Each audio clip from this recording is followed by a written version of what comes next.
There's a local proverb that says it rains 35 days a month on Yakushima. It actually records the highest rainfall in all of Japan. So naturally, I flew in expecting a monsoon, and instead, the island gifted me 3 straight days of completely dry, perfect sunshine. Either I'm incredibly lucky, or the locals have been lying this whole time. This place is a geographical anomaly. In a single week, you can sit under a subtropical banyan tree on the coast, and then hike up into subalpine snow. But I came here for what lives in the middle, the Yakusugi, ancient Japanese cedars that must be at least 1,000 years old just to earn the name. The oldest ones here have been grown for potentially 7,000 years. It's tempting to spend the entire trip just staring up at these massive, beautiful trees. But what fascinated me wasn't just the forest, it was the people living in its shadow. I wanted to see what happens when human life doesn't just pave over nature, but actually decides to partner with it. Driving around Yakushima requires a complete surrender of your ego. You do not own the roads here, the wildlife does. These are Yakushima macaques, a unique subspecies that basically treats the warm tarmac like a VIP lounge. You don't honk. You just patiently steer around them while they look at you like you're a tourist who just drove straight into their living room. A little further up, you'll find the endemic Yaku deer and wild cats, just casually strolling. They all gently remind you that you are just a guest here. Before heading into the woods, I stopped at a local spot to try the island's famous tobio, or flying fish. The vibe in this restaurant was amazing. The background music sounded exactly like an intense 8-bit boss battle from an old Nintendo game. I ordered the deep-fried flying fish ramen. Turns out, you can actually eat the wings. I wasn't expecting to eat aerodynamic fish parts today, but they are crunchy, delicate, and surprisingly delicious. My first look at the island's woodwork culture brought me to Masanobu Nakashima, a true island native who calls himself the Hermit. He built this incredibly peaceful guest house and gallery right on the edge of a river where the water is practically crystal. Commercial logging was completely banned here in 2001 to protect the forest. So Nakashima-san carves his sculptures exclusively from domaiboku, ancient cedar stumps and logs, buried underground since the Edo-Period.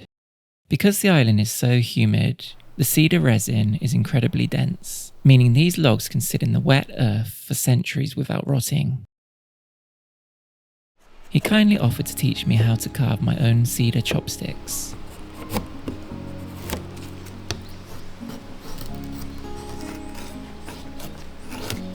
Watching him do it is hypnotizing. Doing it yourself is a sweaty, humbling struggle.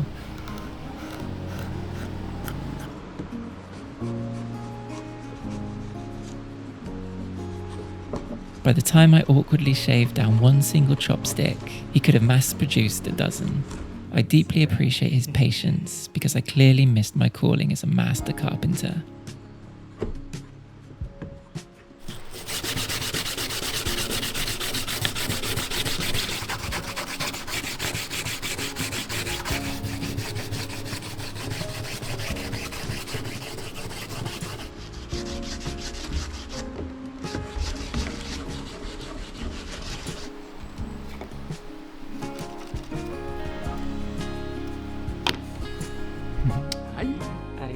But holding something you made from this historic wood is the best souvenir.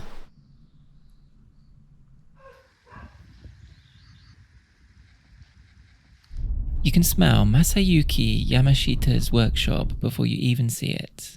This rich, intoxicating scent of cut timber.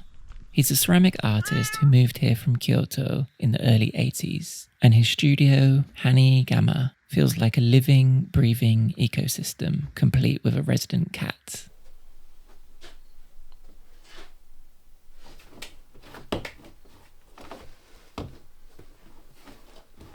Watching him physically wrestle and knead these massive lumps of clay makes your arms ache just looking at it. He actually avoids the traditional potter's wheel, preferring to sculpt by hand because he feels it lets him express himself more freely.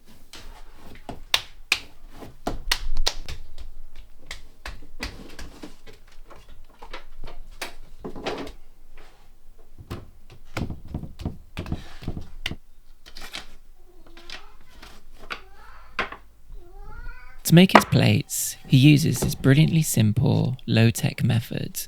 He stacks small wooden blocks as a height guide, drags a wire through the heavy clay, and removes some of the blocks after every slice to get perfectly consistent discs. It is incredibly satisfying to watch.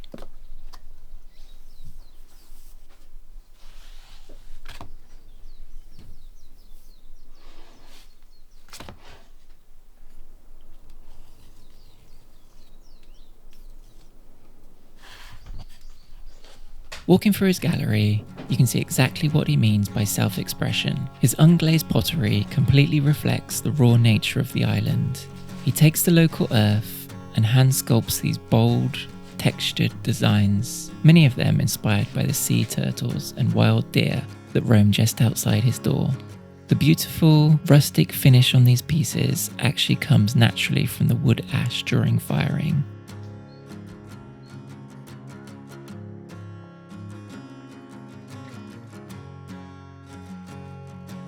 But to get that finish, you need a serious fire. And the craziest part of his studio is the kiln. It's surrounded by a 2-meter high fortress of chopped kindling.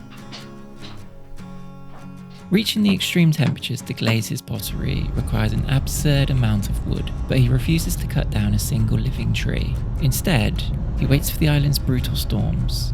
When a tree falls, or a landslide blocks a road, the council pushes the logs aside, and Yamashita-san goes scavenging. He actually took me out in his truck to grab a haul. He fires up the chainsaw to cut them down to size, which I gladly just watched. I definitely don't trust myself with one of those. So me just helping load the truck was the safest option for everyone involved.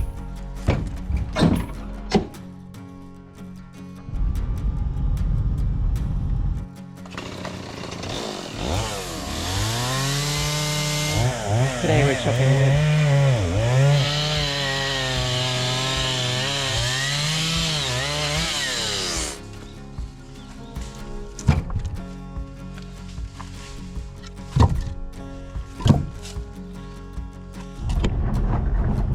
We loaded up the truck and headed back to the workshop,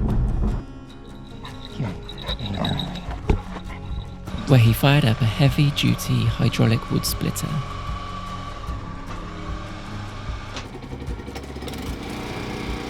There's something incredibly satisfying about hearing that sharp crack as it effortlessly snaps those thick, stubborn logs into perfect strips of kindling for its massive wall.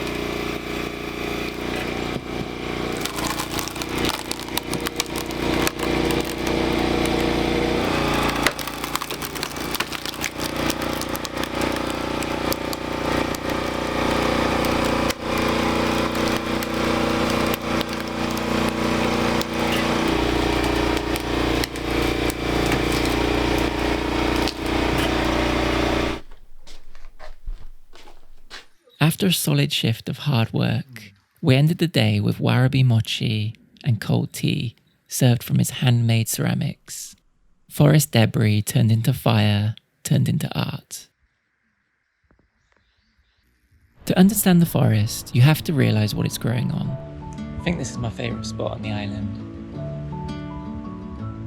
Nobody here. Down on the coast, you can walk across 40-million-year-old pillow lava from an ancient undersea volcano. The ocean here does not mess around. You can feel the sheer power of the fierce tide just slamming into these dark, jagged rocks.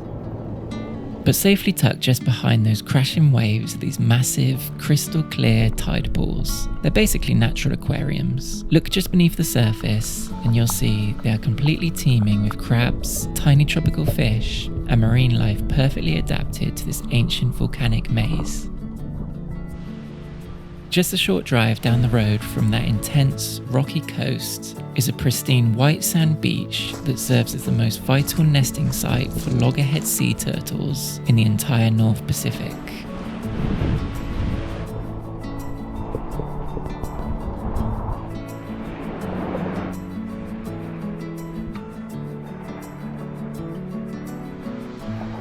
Life here is fragile, and keeping it in balance sometimes means stepping in. Which brings me to Yozo Hidaka, a licensed hunter who runs a restaurant called Chizo. Because the Yaku deer have no natural predators, they breed quickly and eat the young cedar saplings, threatening the future of the forest. Hidaka-san hunts them to keep the population in check. I walked in expecting a rugged, traditional hunter's cabin, and instead found a hardcore otaku paradise covered wall to wall in anime figures and sci-fi collectibles. It is the most delightfully confusing aesthetic I have ever seen, but the food, absolutely incredible. I started with the deep fried venison rice bowl set. Wild game can sometimes be a bit tough, but this was melt in your mouth tender with a deep, rich flavour that totally caught me off guard. It was so good that I actually came back to the exact same restaurant on my final day just to try his venison spaghetti curry set. The deep, rich spices of the curry perfectly matched the wild deer. It's pretty amazing to think that sitting here eating a bowl of curry is actively helping to save the island's ancient saplings, but I was more than happy to do my part. My final stop was to see master craftsman Kazuya Murakami. Murakami-san has one of those life pivots you only read about. He spent over 6 years grinding as a corporate stockbroker, worked at a poultry farm, and then finally walked away from it all to move to the mountains of Yakushima to work with wood.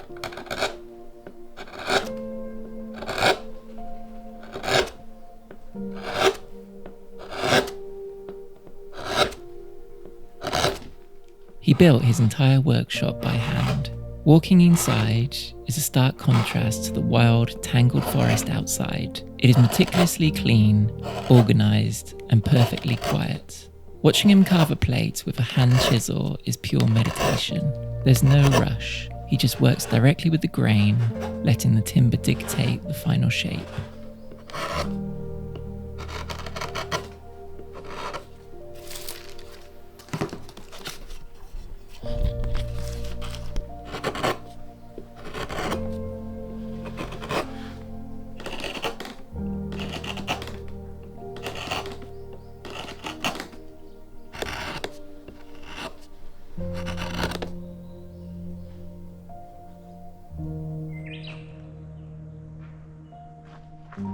His gallery is filled with these elegant, minimalist pieces.